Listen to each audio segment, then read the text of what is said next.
Tiago 2:1. Graças a Deus. Diz assim a palavra do nosso Deus: meus irmãos e irmãs, como crentes em nosso glorioso Senhor Jesus Cristo, não façam diferença entre as pessoas, tratando-as com parcialidade. Amém? Só o primeiro, para continuarmos a nossa leitura. Nós prosseguimos entendendo o nosso precioso Tiago, né? Uma leitura desafiadora. Não sei se vocês percebem, em apenas um capítulo meditamos tanta coisa. E também é interessante que é uma carta sobre outro assunto muito desafiador, que é meditar sobre o que é a igreja, né? Ou ainda entender naquilo que o Senhor entende que serve para nos ligar a Ele, né? A noção de religião que Tiago nos deu. E nós chegamos aqui no capítulo 2 e vamos prosseguir dimensionando o que para Tiago são prioridades do que ele entende ser essa religião que agrada a Deus, né? É importante que tudo que a gente está aprendendo, ou meditando, ou pensando, faz parte desse conjunto de coisas que Tiago entende que é a religião, aquilo que é a ligação com o Senhor. E eu comento, né, já disse para vocês, e vou retornar a comentar, que Tiago é um pastor da primeira comunidade, das mais antigas, situada na cidade de Jerusalém. Ele está então pastoreando essa igreja, e essa carta é muito direcionada para isso.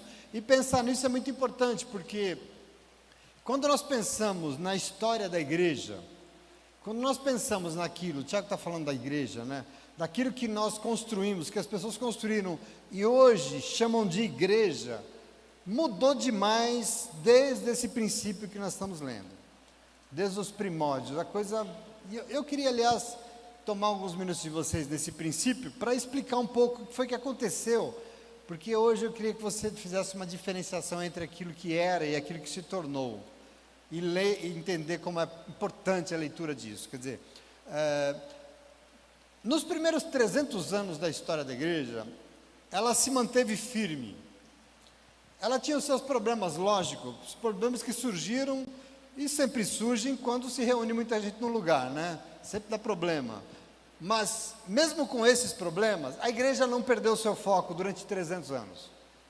Eu estou arredondando aqui as datas. Ela não perdeu o seu foco, ela não abriu mão de Jesus Cristo, ela não abriu mão da condução do Espírito Santo de Deus. Isso foi um momento importante. Depois desse momento, mais especificamente no ano 312 da igreja, 312 depois que foi constituída a igreja, em Atos 2, um imperador, vou contar uma historinha rápida para vocês, chamado Constantino. Ele era imperador, era o todo-poderoso do Império Romano, o cargo mais alto, elaborou uma estratégia muito eficaz no ano 312 para sustentar o seu governo. Queria que você entendesse isso um pouco para a gente entender por que é. Roma estava em guerra porque um outro contestou o governo do Constantino, disse que ele não era legítimo, e também o império já não estava muito bem das pernas, principalmente financeiramente, gastava muito dinheiro com exércitos para manter, o império era muito grande e estava sofrendo financeiramente. Acontece que nesse momento tinha algo inusitado no Império Romano, algo extraordinário. Tinha uma religião nova. Aliás, no Império, nesse momento, tinha uma religião um tanto quanto estranha, mas que não parava de prosperar, uma religião que não parava de crescer, uma religião que não parava de aumentar. E dizem que esse povo aí é um seguidor de um judeu chamado Jesus, que foi morto numa cruz. Um negócio bem estranho para a época. O Império Romano, a religião era pagã, inúmeros deuses e templos e inúmeras religiões, era uma coisa doida.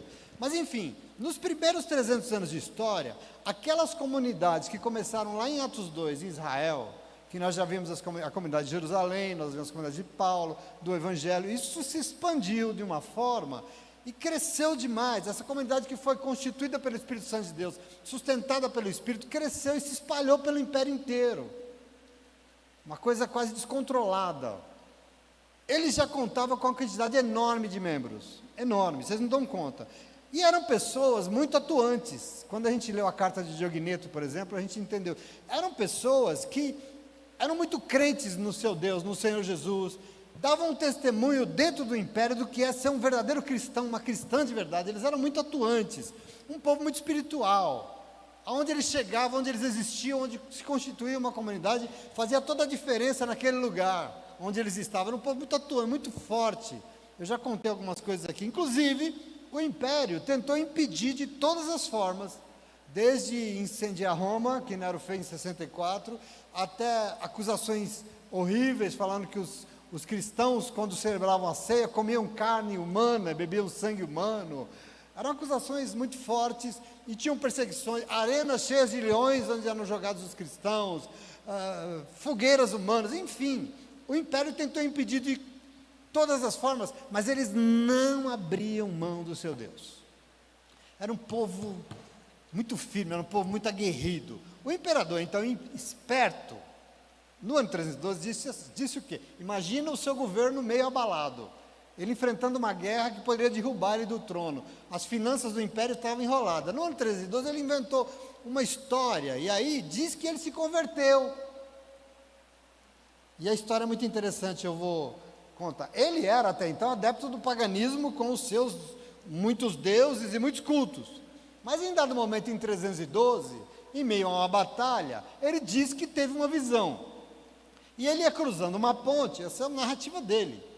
E quem sou eu para contestar o imperador, não é verdade? Mas ele diz que cruzando uma ponte, ele olhou para o céu e ele teve uma visão de uma espada invertida no céu. E uma espada invertida vira uma cruz, vocês sabem, né, com o cabo.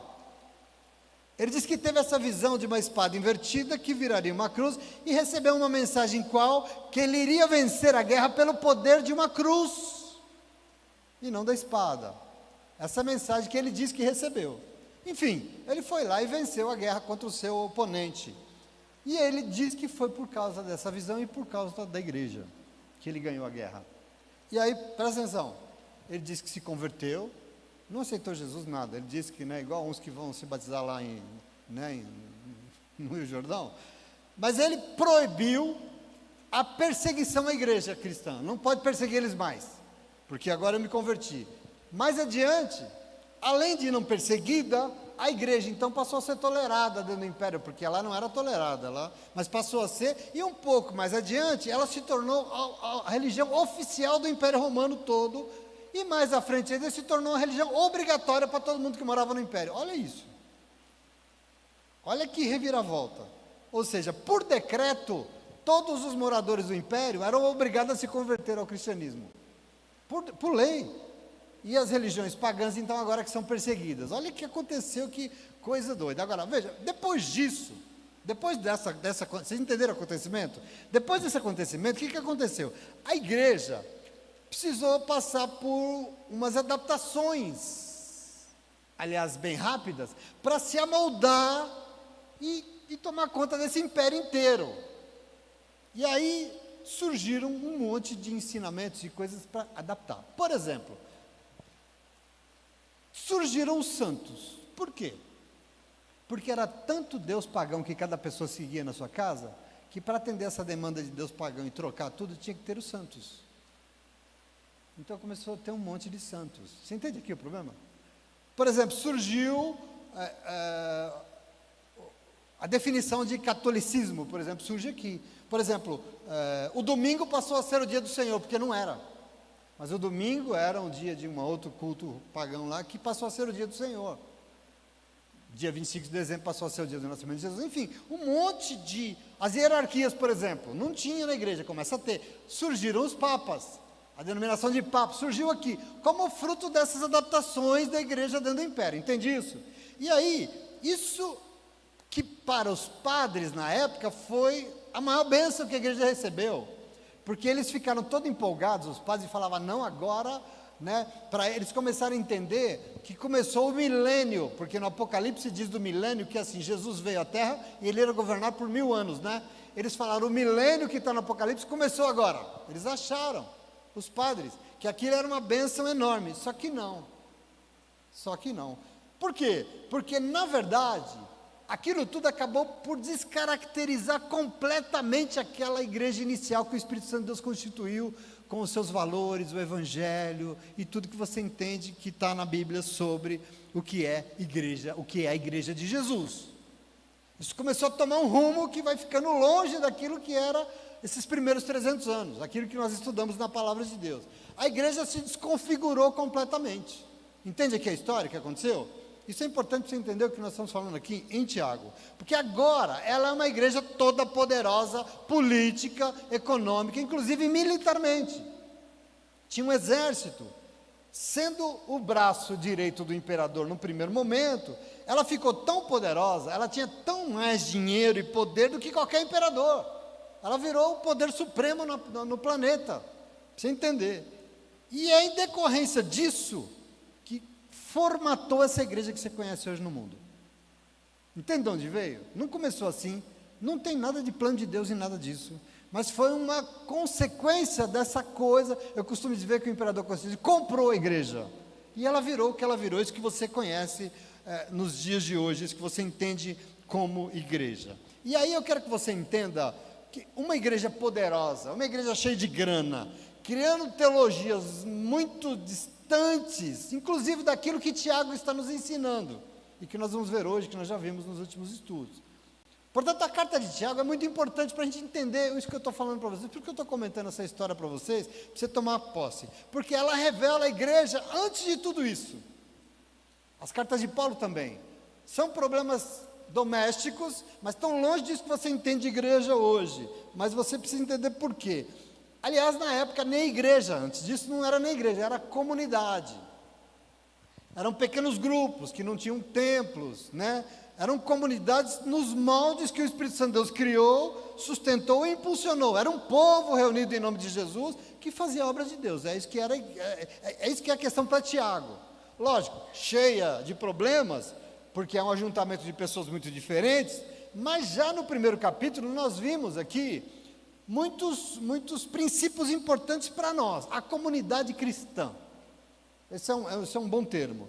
E aqui nós iniciamos o capítulo 2, continuando na mesma toada. Você entende aqui a contextualização do que eu quero fazer com vocês? Presta atenção aqui. O texto diz que o povo que constitui a comunidade de Jesus jamais pode ter no seu meio privilegiados. Agora eu vou falar de igreja, é aquela que serve dos primeiros 300 anos, ok? Não podem ter privilegiados. O que é importante entender é que determinadas atitudes que nós entendemos aqui em Tiago, que podem acontecer na comunidade, negam o Evangelho. Assim como hoje a gente vê uma igreja negando o Evangelho. É isso que nós temos que compreender. Elas negam o que ensinou e o que fez Jesus, e por isso tem que ser evitado a todo custo essa preocupação do Tiago. O pano de fundo do início desse capítulo aqui é a velha questão que já foi levantada no capítulo 1, sobre ricos sendo comparados com pobres. E isso aqui, vocês sabem, era um problema grande em Jerusalém. Por que era um problema grande? Porque nós também já vimos, Jerusalém enfrentou um período muito difícil, complicado. Quando nós estudamos Paulo, a gente entendeu isso, que eles passaram por uma escassez enorme, e muita gente começou a passar fome em Jerusalém. Sobretudo, quem foi mais penalizado? Os pobres, que não tinham o que comer. Paulo fez uma coleta no império inteiro, né, vocês sabem disso, para mandar comida para os santos em Jerusalém, porque eles estão passando fome. A igreja de Jerusalém. Então, é nesse contexto que Tiago vai escrever agora, e você vai entender o capítulo 2, porque os mais pobres passando fome, e esse tema vai ser tão caro para ele, porque que ele insiste. Ele já falou no capítulo 1 sobre pobres e ricos, ele vai falar de novo. Ele inicia aqui falando desse problema, porque deveria estar acontecendo dentro da comunidade, deveria estar sendo uma prática, e precisava ser observado, senão ela deixaria de ser cristã, a comunidade do Cristo. Isso não pode ser visto. Que era o fato das pessoas valorizarem ou favorecer as pessoas que tinham posses dentro da igreja. Na verdade, fazer acepção de pessoas ou privilegiar os ricos em detrimento dos pobres.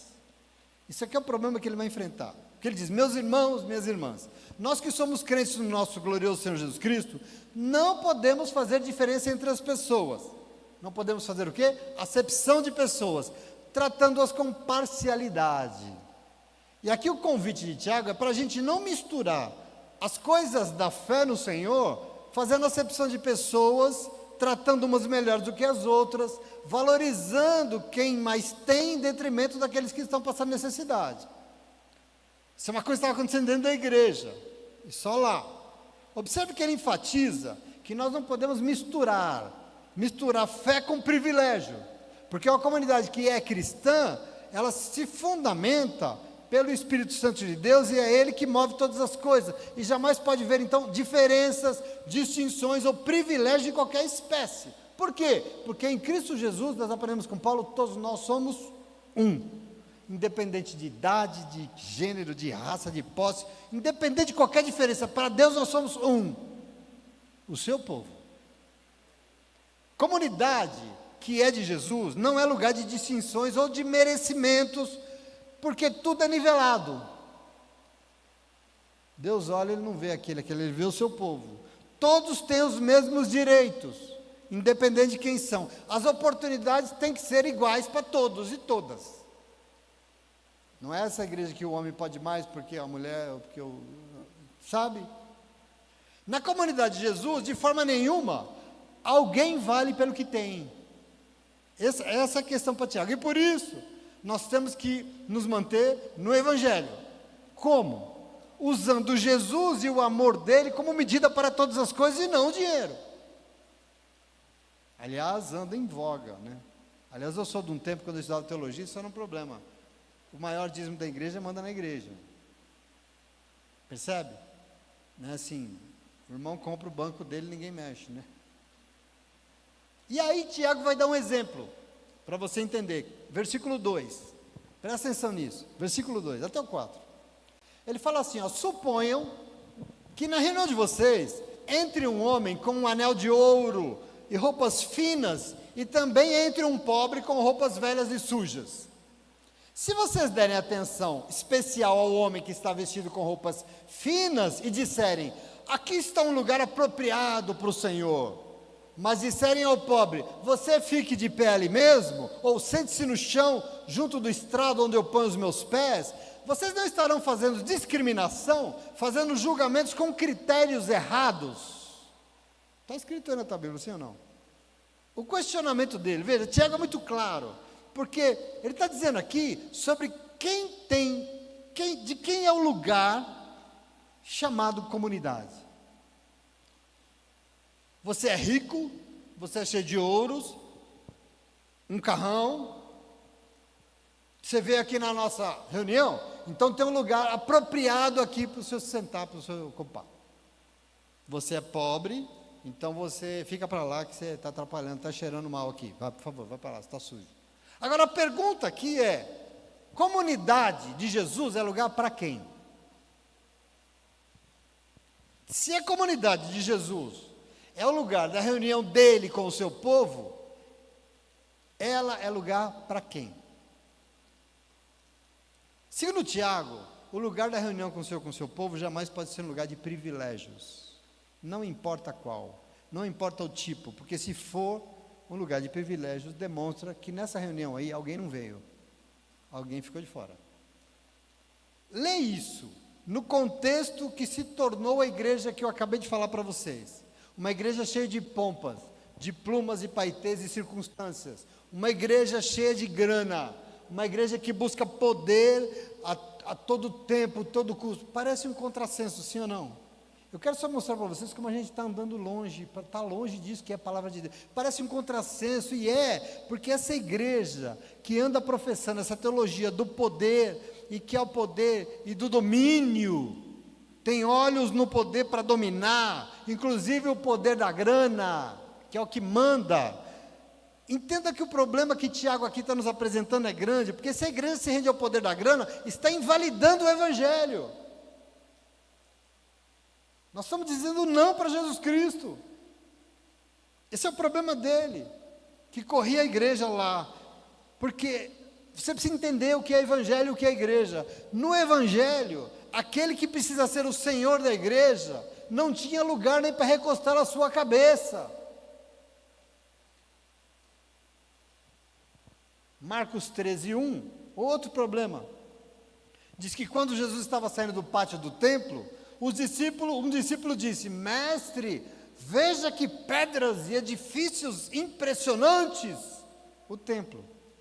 E Jesus respondeu: você está vendo esses enormes edifícios? Pois aqui não ficará uma pedra em cima da outra, tudo será destruído. Agora observa isso para Jesus. Ele está falando de um templo suntuoso, diante dessa estrutura impressionante que se tornou a igreja no mundo hoje. Nós entendemos o quanto ela se desconfigurou diante dessa realidade que a gente chama de evangelho, porque no evangelho, o templo suntuoso de pedras enormes e imponentes não foi um lugar para o Senhor, ele não foi aceito lá dentro, pelo contrário. Aliás, essa igreja impressionantemente tão grande e poderosa, não entende que para Jesus, quem quiser ser o maior tem que aceitar ser o menor. Quem quiser ser o primeiro tem que aceitar ser o último e servo de todos. E a gente eu quero desafiar você, nós somos uma comunidade cristã, a entender o quanto nós não podemos andar para longe do evangelho. Percebe? Porque existe um plano sendo arquitetado para a nossa vida. Tiago está lembrando aqui, então, que a comunidade que quiser se manter fiel ao Jesus que constituiu, precisa tratar todos com igualdade, porque comunidade não é lugar de senhores, comunidade é lugar que tem um único Senhor, e por acaso não somos nós, é o único que está acima de tudo e de todos, que é Jesus.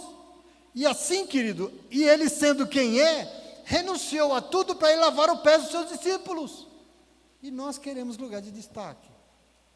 Eu sou pastor, cadê minha cadeira? João 13:13, você conhece o texto? Vocês me chamam mestre e senhor. E vocês têm razão, porque eu realmente sou o mestre e senhor de vocês. Jesus disse, vocês têm razão. Agora, eu sendo mestre de vocês, lavei os pés de vocês. Vocês também devem lavar os pés uns dos outros, porque eu dei o exemplo para que vocês façam como eu fiz. Vocês quem? A comunidade dele, que quer tanto privilégio, poder e quer estar em destaque. Você compreende o problema? Portanto, minha querida comunidade, esses discursos de igreja, vocês precisam fugir disso, de destaque, de poder, de domínio, de glamour, de privilégio, de beleza, de preferências dessa instituição que querem chamar de igreja evangélica, ou católica, sei lá, ou qualquer que seja, não encaixa em nada daquilo que Jesus instituiu como a sua igreja, porque ela nega o evangelho, e é aqui que tem que estar a tua busca. O evangelho não pode ser negado, negar tudo aquilo que Jesus foi. O que nós estamos fazendo? Você acha que isso é possível? Não dá. O desafio de Tiago é, se é um lugar de privilégios e preferências, é um lugar de discriminação para os mais necessitados, além de ser um lugar com critérios de julgamentos errados, ele fala. Vocês estão tendo critério para julgar errado. Porque qual é o critério certo? Jesus e todo o seu maravilhoso amor por todos e todas, sem fazer distinção de pessoas. Nós temos que entender qual é o nosso critério de julgamento. E aí ele vai no versículo 5, veja o que ele vai dizer. Vocês estão entendendo aqui o problema que eu estou levantando? O BO, eu não, né, o Tiago. Ele vai dizer assim no verso 5, ouçam, meus amados irmãos e irmãs, não escolheu Deus os que são pobres aos olhos do mundo, para serem ricos em fé, e herdarem o reino que ele prometeu aos que o amam, mas vocês têm desprezado o pobre. Não são os ricos que oprimem vocês, não são eles que os arrastam para os tribunais, não são eles que difamam o bom nome que sobre vocês foi invocado. Observa, para Tiago, na comunidade, os que são pobres segundo este mundo, os que são pobres segundo os critérios do mundo, na verdade, são ricos segundo os critérios de Deus. Por quê? Ora, porque a lógica do reino de Deus inverte a noção de riqueza e pobreza, segundo a gente aprende com o mundo. Porque segundo Jesus, no Evangelho, os que acumulam tesouros somente aqui na terra e pensam que são ricos, não são ricos, mas são loucos, nécios. Vou repetir, segundo o Evangelho, os que acumulam tesouros somente aqui na terra, não são ricos, são loucos. Se acha rico, mas é louco. Lucas 12:16 em diante, vocês conhecem a história? Tinha um homem que era rico e que a sua lavoura, a sua fazenda produziu demais naquele ano e ele ficou mais rico ainda. E aí, com aquele monte de coisa, ele pensou, e agora? Não cabe. não cabe nos meus celeiros. Ele falou, já sei, eu vou derrubar tudo e vou construir outros maiores. E aí ele disse, e aí eu vou dizer à minha alma agora, alma, agora eu estou rico, descansa, come, bebe e folga. Mas Deus lhe disse, louco, ainda esta noite te pedirão a tua alma. E o que é que você tem preparado? Para quem será que você preparou tudo isso aí? Louco, você preparou tudo isso aí para quem? Só para você? E para Deus você preparou o quê?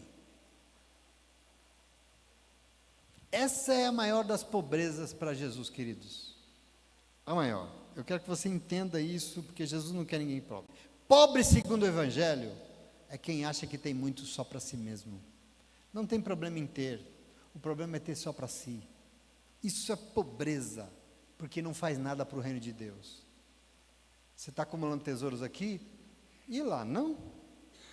Isso aqui é o problema para o Senhor. E o contrário, rico mesmo, é quem consegue acumular tesouros no céu. Essa é a lógica que inverte o Evangelho. Mateus 6,19, ele diz assim em diante, não acumulem tesouros aqui na terra, onde as traças e a ferrugem destroem, os ladrões arrombam a casa e os furtam. Ajuntem tesouros no céu, onde a traça e a ferrugem não destrói, os ladrões não roubam, não arrombam, não furtam. Onde o seu tesouro estiver, ali também estará o teu coração. Onde nós estamos acumulando tesouro? Para quem é tudo isso aí que você preparou? Só para você? Você é louco, ainda hoje pedirão a tua alma. Percebe aqui o problema da riqueza?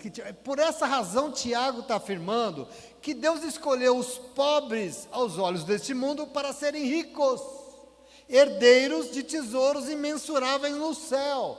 Porque ele diz, Deus prometeu que daria aos que são ricos em fé. Riqueza para Deus é outra coisa.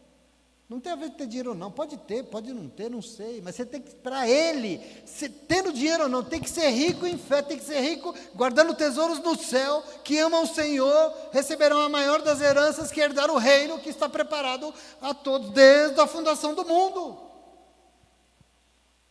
Às vezes a gente fica medindo, os fariseus fazem o quê? Aquilo ali é rico, ó, abençoado por Deus, porque isso aí é homem de Deus. A gente faz isso até hoje, e nós precisamos entender isso.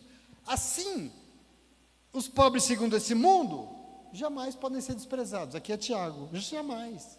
O justo julgamento com critérios corretos do povo de Jesus, não passa pelo que a pessoa tem, não importa. Nunca, e nem deixa de ter, não é questão, mas está na disposição, seja rico ou seja pobre, de ser comunidade, se envolver com o reino de Deus. E aliás não é só um reino para depois vindouro, é um reino que precisa se manifestar aqui, agora, onde nós estamos. O que é rico para Deus? É alguém que, independente da sua condição, independente do seu sexo, da sua idade, dos seus bens, independente disso, é comunidade e se envolve com o reino de Deus e acabou. Isso é ser rico para ele. E ser pobre ao contrário. Acumula tudo para si, não faz nada por ninguém, não se envolve com a vida de ninguém, é tudo para si. Pobre, miserável. Em Apocalipse ele vai dizer, pobre, nu e cego. Não pensa que vai ter alguma coisa comigo, porque não vai ter. Isso é importante. Então, se nós somos comunidade, não tratamos os outros pela lei do mundo. Qual é a lei do mundo? O mérito.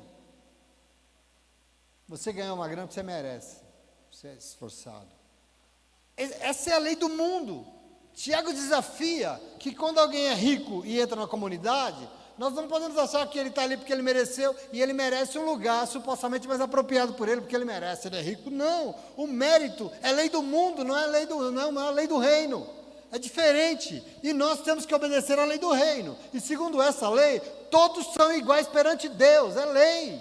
Todos têm que ser iguais perante Deus, ninguém merece mais do que ninguém, todos e todas precisam de oportunidades iguais, portanto nunca caberá nenhum tipo de privilégio ou discriminação no meio do povo de Deus. E não é só com dinheiro não, com pecado e isso. Porque a gente está acostumado a dizer ali é santo, ali é pecador, ali, esquece isso, não tem Deus nisso, o nosso critério é outro, e você vai sair daqui com esse critério no teu coração em nome de Jesus. Aí no verso 8 ele vai dizer, se vocês de fato obedecerem à lei do reino, estou falando que tem a lei do mundo e a lei do reino, se vocês de fato obedecerem à lei do reino, que se encontra nas escrituras, que diz, ame o seu próximo como a si mesmo, vocês estarão agindo corretamente como Deus espera. Mas se tratarem os outros com parcialidade, estarão cometendo pecado e serão condenados pela lei como transgressores. Observa isso, ele está falando de lei. Onde é que está a lei do reino de Deus? Nas Escrituras. É a palavra de Deus que determina qual é a lei que serve para Deus. Quer dizer, é o Evangelho o critério que nós temos que usar para julgar. O Evangelho. E nele está escrito, por exemplo, em Mateus 22, em Marcos 12, ame o seu próximo como a si mesmo. Essa lei de quem é? Do mundo não é. Existe uma lei perfeita, e é por ela que todos os nossos julgamentos precisam ser feitos nessa comunidade que é de Jesus. E é isso que você precisa entender. Ela não foi escrita por nenhum código de leis terrenas, mas está prevista onde? Na palavra de Deus. Esse conjunto da palavra. Essa lei revela a plena vontade de Deus para as nossas vidas, e essa lei diz que nós temos que amar as pessoas como nós amamos a nós mesmos.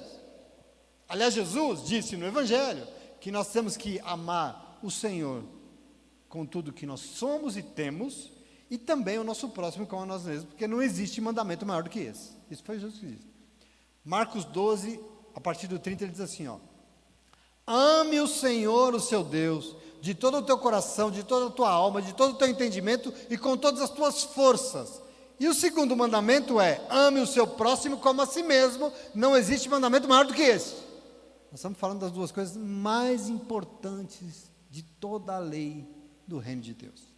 Portanto, quando se trata alguém com parcialidade, quando se trata alguém com predileção, como vocês querem entender, nós estamos desobedecendo ao Evangelho, nós estamos negando o Evangelho, nós estamos negando a lei de Deus, e segundo Tiago, estamos pecando, sujeito à condenação. Por quê? Porque você sabe para que serve uma lei?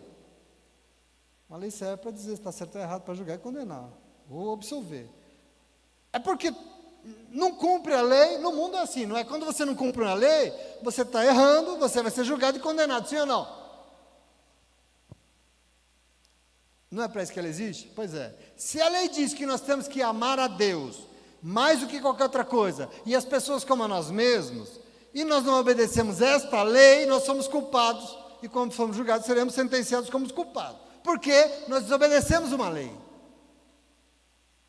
Veja o verso 10, para amarrar.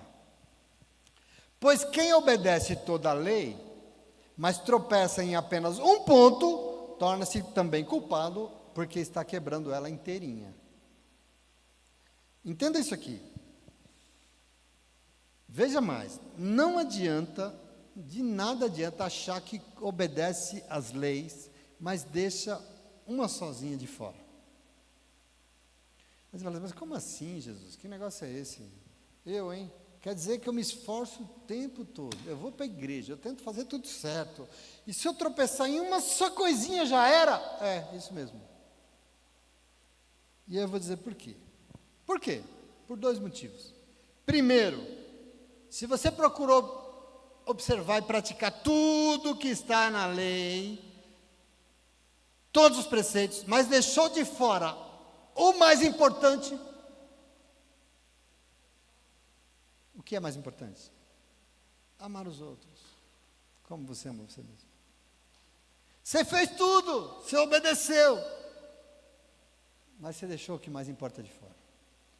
Na palavra de Deus, tem uma fartura de ordenanças, de mandamentos, daquilo que serve para Deus, e nós temos que observar sim, não tem problema, mas entenda algo, nenhuma das coisas que está em lugar nenhum na palavra de Deus tem mais valor do que a nossa disposição de amar os outros.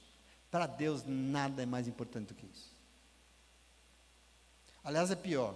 Aí, segundo lugar que eu vou dizer para você, se procuramos cumprir todos os mandamentos que Deus espera de nós, não vamos matar, não vamos roubar, não vamos adulterar, não vamos dar falso testemunho, enfim. Mas se a gente tropeçar em apenas um, que é não amar o meu próximo, eu estarei pecando contra o próprio Deus. E eu vou te mostrar por quê.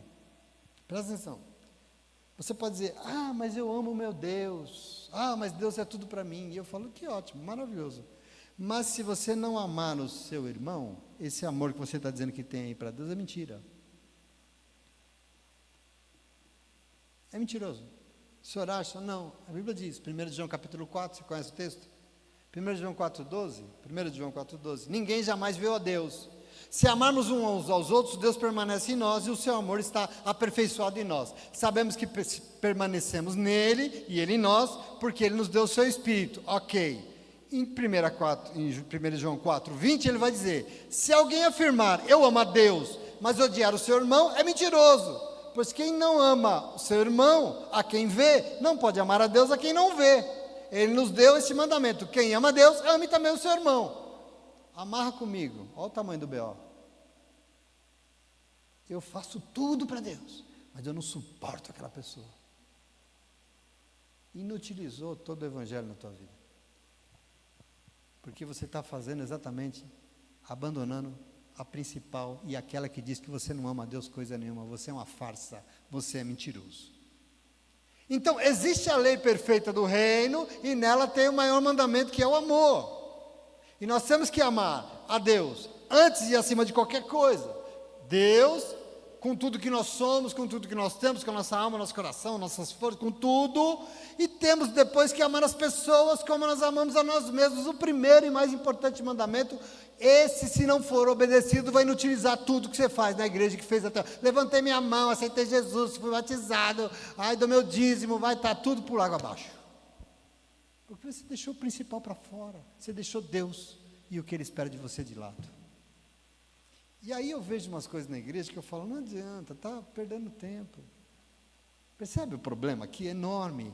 E nós temos que, meu irmão, não adianta religião se não tem amor.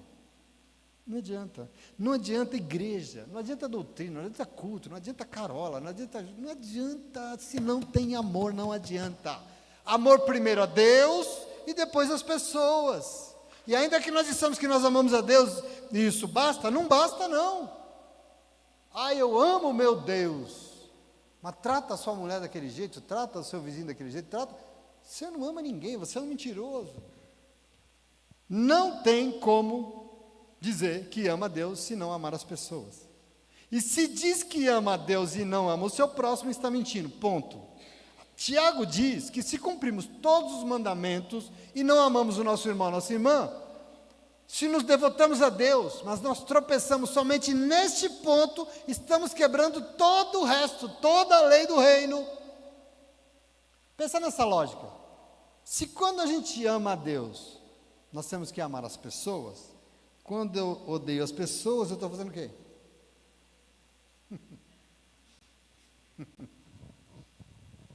Armadilha, né? Se eu não estou amando as pessoas, eu estou deixando de amar a Deus. Você concorda comigo? Por isso que Jesus diz, nunca, abre mão disso. Quem não ama a Deus, quebra a lei do reino, quebra a lei de Deus, que é baseada no amor. Tudo em Deus é baseado no amor. Por isso Paulo escreveu 1 Coríntios capítulo 13. Porque diz em 1 Coríntios capítulo 13 que o amor a tudo suplanta. O amor, nada pode ser maior que ele, Paulo diz, 1 Coríntios capítulo 12, né? Porque ele diz, ainda que eu falasse a língua dos anjos e dos homens, ainda que eu morasse dentro da igreja, ainda que eu doasse todos os meus bens aos pobres, ainda que eu entregasse o meu corpo para ser queimado, que eu fizesse qualquer outra coisa nessa terra, não importa. Se eu não tiver amor diante de Deus, nada disso serve para nada. Porque existe um bem supremo na nossa vida que nós temos que observar. Afinal, a comunidade de Jesus é o lugar que se manifesta a fé, a esperança e o amor. Mas qual é o maior? A fé, que você tanto tem e diz que crê em Deus, a esperança de que com Ele vai ser melhor, e o amor que Ele exige de você. Mas dentro dessas, o que importa é o amor. Ele é a base de tudo. Querido, em nome de Jesus, aqui, a nossa capacidade de amar o nosso Deus com todo o nosso coração, a nossa alma, com todas as nossas forças, e amar as pessoas como nós amamos a nós mesmos. Aqui está o princípio que mobiliza tudo. Não adianta vir para a igreja se encher de conversas se não tem o principal, primordial. Então, se depois de tantos séculos a igreja tomou os seus rumos, e aliás um rumo para longe, rumou para um lugar diferente de onde estava Deus, infelizmente, eu queria dizer para você, Deus está chamando, a carta de Tiago aqui, lê isso aqui, me faz entender que aquele Deus que nos chamou e nos tirou do lugar, nos tirou de nós mesmos, nos tirou para fora de nós mesmos, para ser a comunidade que Ele deseja, Ele quer fazer deste lugar aqui, da nossa vida, um lugar para Ele habitar. E se nós somos essa comunidade, não existe parcialidade entre nós. Não tem mérito, não tem merecedores. Eu não mereço mais do que ninguém, nenhum de vocês. Eu não mereço mais do que o pior dos pecadores que não se rendeu ao Senhor. Eu não mereço mais do que o pobre, mais do que o homossexual, mais do que o ladrão. Eu não mereço mais do que ninguém. Não tem méritos diante do Senhor. Ou você acha que a gente é melhor do que alguém para Deus? Nós somos a comunidade dele. Infelizmente, nós não tratamos os outros por aquilo que eles têm ou deixam de ter. Isso não pode existir. Tratamos a todas e todos igualmente. Não porque nós somos iguais, não. Não porque você vai tratar todo mundo e vai ser maravilha e todo mundo vai te amar, não. Nós tratamos todos e todas igualmente, porque essa é a lei do reino. É o que Deus espera de nós. Esse coração misericordioso em nome de Jesus. Então, queria te dar um conselho. Entre o mérito e o reino, meu conselho é: escolhe o reino. Você vai ver que vai ser muito mais legal e vai dar muito mais certo. Por quê? Porque se você escolher este lugar, o reino de Deus, Ele vai ser conosco, Ele estará no nosso meio, querido. E eu queria dizer para você, afinal, esse reino aqui não pode ser nosso, esse reino é dele. Nós não somos senhor de nada, não. Simplesmente nós nos reunimos em nome de Jesus e nós nos reunimos para nos amar. Não é para julgar, não é para querer o mal do outro, é para nos amar e está acabado, como Ele nos ensinou e ponto. Se nós queremos ser a comunidade de Jesus, o amor sempre será a medida de todas as coisas, porque você não deixa de ser a comunidade de Jesus, pode ser a comunidade do que for, mas não vai ser a comunidade de Jesus, porque o amor tem que ser, e quando ele for, pode passar o tempo que for. Eu falei aqui de uma história da igreja de milhares de... Pode passar o tempo que for, os governos que forem, os impérios que forem, os políticos podem tentar comprar, aliás, tentam comprar alguns da igreja. Infelizmente, nós vemos um momento que a igreja, essa igreja de pedras grandes e suntuosas, estão se vendendo,